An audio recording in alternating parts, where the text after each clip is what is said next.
Danielle and Marcus Avery had always been the couple that everyone envied. They were both successful in their respective careers, Marcus a high-powered attorney and Danielle a rising star in the world of finance. Together, they seemed to have it all: a beautiful apartment in the heart of the city, luxury cars, and an active social life that kept them constantly surrounded by friends and colleagues. On the surface, they appeared to be the definition of a perfect family, the kind that others aspired to be. But what most people didn't see was the slow, steady deterioration of their relationship, hidden behind the glossy image they projected to the world. It all began after Marcus's accident at work. He had been involved in a car crash that left him with several broken bones and a long recovery process. It was a traumatic event that changed the dynamic of their relationship. Marcus, once the active and driven man who had built his career from the ground up, found himself suddenly dependent on others. He had always been the one to care for others, to be in control. But now, he was weak, unable to do even the simplest of tasks without help. Danielle, who had once been the loving wife, took on the role of his caretaker. At first, she was diligent and kind, doing everything she could to ensure that Marcus's recovery went smoothly. But as the months passed, a change began to take root within her. Marcus's condition worsened, and the burden of caregiving became heavier. The dynamic that once worked for them started to crack. Danielle, who had always been fiercely independent, found herself becoming frustrated with the constant demands of her husband's illness. She loved him, but she was no longer sure if she could continue living the life they had built together. It wasn't long before Danielle started spending more time away from Marcus. At first, she claimed it was for work, late nights at the office, business trips, but Marcus, growing more ill and isolated, began to notice that she was rarely at home anymore. She would return late at night, her face flushed and her demeanor distant, and he started to feel like a stranger in his own home. He would ask her where she had been, but Danielle always had an excuse ready. She was tired from work, she needed some time for herself. Yet as the weeks went on, Marcus's intuition told him something was wrong. He could feel the distance between them growing, but he was powerless to change it. What Marcus didn't know was that Danielle had already begun an affair with Jack, a younger man she had met at the gym. Jack was everything Marcus was no longer able to be. Full of energy, vitality, and a carefree spirit that made Danielle feel alive again. At first, it had started as innocent flirtation, a way for Danielle to escape the suffocating reality of her marriage. But soon, it became an obsession. Jack filled the emotional void Marcus's illness had left, and he became the escape that Danielle so desperately needed. She began sneaking around, meeting Jack in secret, sometimes staying out all night, leaving Marcus alone to face the growing symptoms of his disease. The more time Danielle spent with Jack, the more she withdrew from Marcus. She stopped looking at him with the same warmth she once had. The man who had been her partner for years was now a burden, his illness a constant reminder of everything that had gone wrong in her life. Danielle convinced herself that she deserved more, that she deserved to be happy, even if it meant stepping outside her marriage. Cordelia, the life she had built with Marcus, no longer seemed like the future she wanted. She was growing increasingly resentful, and the guilt that had once held her back from fully committing to Jack faded with each passing day. What had started as a simple dissatisfaction soon morphed into a deep internal conflict. Danielle wasn't just tired of Marcus's illness, she was beginning to resent him. The perfect family was slowly crumbling, and there was no going back. The facade was shattering, and Danielle was caught between her desire for freedom and the reality of her actions. Marcus's condition worsened in the weeks following the start of Danielle's affair. The slow, almost imperceptible decline of his health had reached a point where even the most mundane tasks became an insurmountable challenge. The once energetic, charismatic man who had climbed the ranks of his legal career with ease was now frail and bedridden, his body weak and his breath labored. Doctors said it was only a matter of time before the disease would take its final toll. But it wasn't just his physical condition that had deteriorated. His emotional state was fragile too. Marcus had always prided himself on his independence, his ability to take charge, and now, as he lay helpless, he found himself facing the brutal truth. His life had changed forever. Danielle, the woman who had promised to stand by him through thick and thin, had become a stranger. It was clear to Marcus that something was wrong, though he couldn't quite put his finger on it. He had noticed the increasing distance in her behavior, the coldness in her touch. The way her once gentle voice now seemed more like an obligation than an act of love. But he never confronted her. Part of him didn't want to know the truth. His mind, clouded by his own despair and pain, struggled to accept the reality of the situation. Maybe it was just the stress of the illness. Maybe she was tired from taking care of him. As the days went on, Marcus found himself more and more isolated in their apartment. Danielle was rarely around, often coming home late or leaving early in the morning, as if her presence was an afterthought. She had become a ghost in their home, her attention focused elsewhere.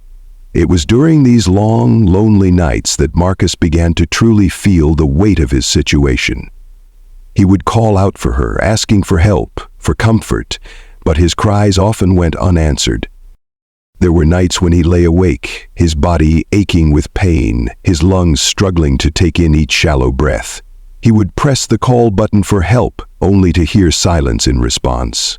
The hours stretched on, and Marcus felt a terrifying sense of abandonment, as though the world outside had forgotten him. The loneliness was suffocating, and the worst part was that he couldn't even understand why it was happening. Danielle was still living in the apartment, but she was no longer his wife in any meaningful way. Her absence was so pronounced that it felt like she had emotionally left him long before physically disappearing. Marcus tried to reach out to her, hoping for some kind of reassurance, but the more he tried, the more distant she seemed. When he asked her if everything was okay, she would brush it off with a vague, "I'm just tired," or "I'll be back soon." But those words felt hollow, and the longer the silence stretched between them, the more Marcus felt the cruel, gnawing certainty that something had shifted irreparably. He would sometimes lie awake at night, staring at the ceiling, wondering if he was imagining it all. Perhaps he was being paranoid, or maybe it was the illness clouding his mind. But deep down, he knew something was terribly wrong. His cries for help grew weaker, his voice barely a whisper in the oppressive stillness of their apartment. What hurt the most wasn't just the pain of his body. It was the cold realization that the person who was supposed to love him most had emotionally checked out, leaving him to fight his battle alone. It was clear now that Marcus was not just losing his physical strength, he was losing the person who had once been his rock. The emotional isolation was taking its toll, and with every passing day, the pain of being neglected became more unbearable. His cries echoed in the apartment, but there was no one there to hear. As Marcus's health continued to deteriorate, Danielle's life seemed to be accelerating in an entirely different direction. While Marcus lay at home, struggling to breathe and facing the devastating reality of his illness, Danielle found herself increasingly swept up in the excitement of her affair with Jack. What had started as a casual flirtation during her visits to the gym had quickly blossomed into a full-blown escape. Jack wasn't just a distraction for her, he became a symbol of everything that Marcus no longer could offer her. Youth, vitality, and an unpredictable energy that made her feel alive again. The affair, which had been carefully hidden at first, had become an integral part of Danielle's life.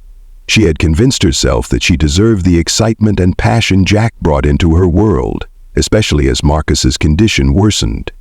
What started as an emotional outlet turned into a complete redefinition of Danielle's identity. She wasn't just the wife of a sick man anymore. She was someone else entirely, someone who was free, someone who could live without the constraints of her ailing husband. The secrecy of their relationship was something Danielle reveled in at first. The quiet thrill of sneaking around, the quick stolen moments with Jack between business meetings or in secret hotel rooms gave her a sense of power and control she hadn't felt in months. She would leave the apartment early in the mornings, not returning until late at night, giving Marcus little more than an obligatory kiss on the forehead before she disappeared into her own world. Every time she left, she was leaving more than just her husband. She was leaving the life they had once shared. In her mind, that life was no longer something she wanted to return to. As the months went on, Danielle's behavior became more erratic. The lies she told Marcus grew more elaborate, and her excuses more distant. When he asked why she was so tired, why she was gone so much, she would feign exhaustion from work or tell him that she had to stay late for meetings. But Marcus, even in his weakened state, started to notice the small inconsistencies in her stories. She would come home with a faint trace of perfume he didn't recognize or a hint of lipstick smeared on her collar. And though he didn't have the strength to confront her directly, his suspicions grew, festering in the back of his mind. Meanwhile, Jack had begun to occupy an even larger space in Danielle's life. He was young, carefree, and full of ambition, everything that Marcus could no longer be. Their relationship wasn't just about physical attraction, it was about escaping the suffocating reality of her life with Marcus. When they were together, Danielle felt as though she was rediscovering parts of herself that she had long forgotten. Jack listened to her, encouraged her dreams, and made her feel valued in a way that Marcus, consumed by his illness, simply couldn't. But the affair wasn't just about Danielle's need for validation. It became a power struggle, one where Jack had more control over her than Marcus ever had. He didn't just represent freedom for Danielle, he represented the future. The life she had envisioned for herself when she married Marcus had become a distant, painful memory. She wasn't sure if it was the allure of Jack himself or the idea of what he represented that drew her to him so strongly. But what she did know was that every moment spent with him made her feel less and less tethered to her responsibilities. Danielle's growing detachment from Marcus wasn't just emotional, it was becoming physical. She started spending entire weekends away from the apartment, staying in hotels or at Jack's place. Each time she left, Marcus would call out to her, his voice weak and full of desperation, but she had become numb to his cries. She would tell herself that it was just temporary, that she was helping him through this rough patch. But deep down, Danielle knew she had checked out long before the affair began. Jack was her escape, and she was no longer concerned with the man who lay dying in the apartment they had once shared. As the affair deepened, so did the lies. Danielle began to justify her actions, convincing herself that she was entitled to a life of happiness, to be free from the burden of Marcus's illness. She no longer saw her marriage as something worth saving, but rather something that needed to be discarded. The man she had once loved, the man she had promised to care for in sickness and in health, had become nothing more than an obstacle to the life she wanted to build with Jack. The morning after Marcus's death, the police arrived at the apartment, responding to a call from the building's manager who had grown concerned after not seeing Danielle for several days. When they entered the dimly lit apartment, they found Marcus's body lying motionless in the bedroom, an eerie stillness hanging in the air. At first glance, it appeared that he had succumbed to his illness. His condition had been worsening for weeks, and it wasn't surprising that the end had come. It was the kind of death, yet something about the scene didn't sit right with the investigating officers. There were no signs of forced entry, no obvious signs of struggle, but the apartment felt cold, detached, as if a lingering presence was missing. Marcus's body, pale and frail, lay undisturbed, as if waiting for someone who never arrived. The detectives couldn't ignore the timing. Marcus's death came at the end of a long night, one in which Danielle had been conspicuously absent. She had not been home for hours, a pattern that had become all too familiar. The officers immediately began questioning the neighbors, asking if they had seen anything unusual. Many mentioned how Danielle had been coming and going at odd hours, sometimes returning late in the evening and leaving early the next morning. A few mentioned that she often looked tired, but her eyes seemed to carry a faraway look, as if her mind was somewhere else entirely. The inconsistencies in her behavior were too noticeable to dismiss as mere coincidence. When the investigators spoke to Danielle, her reaction to her husband's death seemed strangely subdued. She expressed shock, of course, but her words lacked the genuine sorrow one might expect from someone who had just lost a spouse. She explained that she had been out attending a work function and that she hadn't been able to get back to the apartment in time to say goodbye. She mentioned that Marcus had been struggling with his condition for months, but there was something almost too rehearsed in her tone. It was as though the performance of grief was a role she had learned to play, but the emotions underneath felt absent. Curiosity mounted when they reviewed her phone records. The officers discovered a string of late-night messages between Danielle and an unknown number, messages that were far from innocent. The texts revealed an affair, one that had been going on for several months, with the other party being a younger man named Jack. As the detectives dug deeper into the timeline of the affair, they uncovered an unsettling pattern. Danielle had spent increasing amounts of time away from the apartment, often at night, while Marcus lay alone, struggling with his health. The phone records revealed that she had been texting Jack even in the moments leading up to Marcus's death. The texts between them were filled with plans to meet up, to escape the confines of her marriage, with little regard for the man who was clearly deteriorating in the apartment she had left behind. It was clear now that Danielle's absence from Marcus's life wasn't just a result of fatigue or the pressures of caregiving. It was deliberate. She had been leaving him alone, often for long stretches of time, to be with Jack. But what stood out even more were the events surrounding Marcus's death. The investigators, now suspicious, ordered a toxicology report to be conducted. It would take days for the results to come in, but when they did, they revealed something shocking. Marcus's death had not been a result of his illness alone. In his system, they found traces of a rare, potent drug, one that could cause respiratory failure and mimic the symptoms of his condition. The detectives now had their answer. Danielle had not just abandoned her husband emotionally, she had played a far more sinister role in his death. Though it was clear she had been neglectful, it became apparent that she had intentionally administered the drug to Marcus, slowly poisoning him over time. The combination of her emotional withdrawal, the affair with Jack, and the calculated nature of her actions painted a grim picture of a woman who had made a conscious choice to rid herself of the man she had once vowed to care for. Her detachment had not been merely an escape. It had been the prelude to murder. The investigators were left with one pressing question. Was her betrayal and neglect enough to convict her of a crime, or had she, in her own mind, justified her actions as a means of ending Marcus's suffering? The shocking discovery opened a door to a dark truth, and the twists were far from over. As the investigation continued, the pieces of the puzzle began to fall into place. Danielle had made the fatal mistake of underestimating the thoroughness of the detectives. As they dug deeper into her actions, it became clear that her neglect of Marcus wasn't just a sign of a failing marriage. It was part of a much darker and more calculated plan. The toxicology report had already revealed that Marcus had been poisoned with a rare substance, a drug that could have only been administered intentionally.